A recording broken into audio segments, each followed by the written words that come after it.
দুরন্ত চঞ্চল এই শিশুদের এখন খেলার বয়স, তাই হাসপাতালে এসেও খেলার জায়গা পেয়ে মেতে উঠেছেন তারা। কেউ হামে আক্রান্ত ভাই বোনের পাশে, কেউ বা সুস্থ হয়ে বাড়ি ফেরার অপেক্ষায়।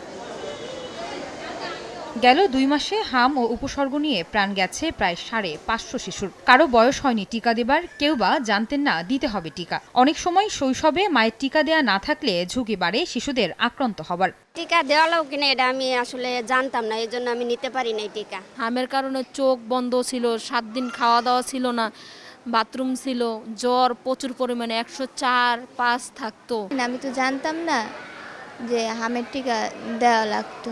চিকিৎসকরা বলছেন, হাম আক্রান্ত শিশুরা অপুষ্টিতে থাকলে ও মায়ের পর্যাপ্ত বুকের দুধ না পেলে শারীরিক অবস্থা জটিল হবার সম্ভাবনা থাকে।